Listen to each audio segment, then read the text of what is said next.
நெல்லை மேலப்பாளையத்தில் rambutan பழத்தின் விதை தொண்டையில் சிக்கியதால் 5 வயது சிறுவன் மூச்சு திணறி உயிரிழந்தான். இது தொடர்பான கூடுதல் விவரங்களோடு இணைகிறார் எமது செய்தியாளர் நாகராஜன். வணக்கம் நாகராஜன், உங்களிடம் இருக்கும் தகவல்களை சொல்லுங்க. மிகப்பெரிய வேதனையான ஒரு சம்பவம் நெல்லை மேலப்பாளையத்தில் நடந்திருக்கிறது.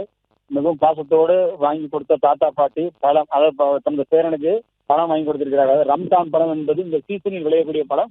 மேற்கு தொடர்ச்சி மலையில், அது குறிப்பாக குற்றாலம் பகுதிகளில் கேரளாவிலிருந்து கொண்டு வந்து விற்கப்படும் அந்த பழம் தற்பொழுது மாநகர பகுதி, நெல்லை மாநகர பகுதியிலும் விற்பனை செய்யப்படுகிறது பல கடைகளில். இந்த ரம்தான் பழம் பார்ப்பதற்கு கரடுமுறையாக இருந்தால் உள்ளே அந்த நொங்கு போன்ற ஒரு தோற்றம் இருக்கும். அது உள்ளே கொட்டை இருக்கும்.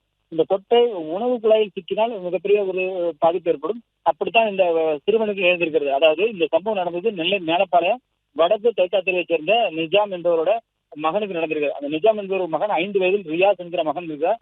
அந்த ரியாஸ் என்பவனுக்கு தான் இந்த தாத்தா பாட்டி ரம்ஜான் பழம் வாங்கி கொடுத்திருக்கிறார்கள். அந்த பழத்தை சாப்பிடும் போது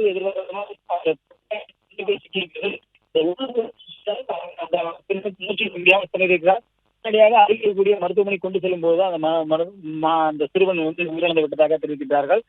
இது உண்மையிலே வெறும் சோகத்தை அந்த பகுதியில் ஒட்டுமொத்தமாக மக்கள் மனதை மிகப்பெரிய அளவில் காயப்படுத்தியிருக்கிறது. ஏனென்றால் ஒரு பழம் இது எதிர்பாராத விதமாக ஒரு விபத்தை ஏற்படுத்தி ஒரு சிறுவனுக்கு உயிரை பறித்திருக்கிறது. இது குறித்து தற்பொழுது காவல்துறையும் விசாரணை நடத்தி வருகிறார்கள். நன்றி நாகராஜன், உங்க தகவல்களுக்கு.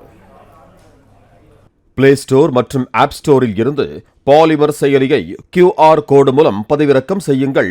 செய்திகளை உடனுக்குடன் பெறுங்கள்.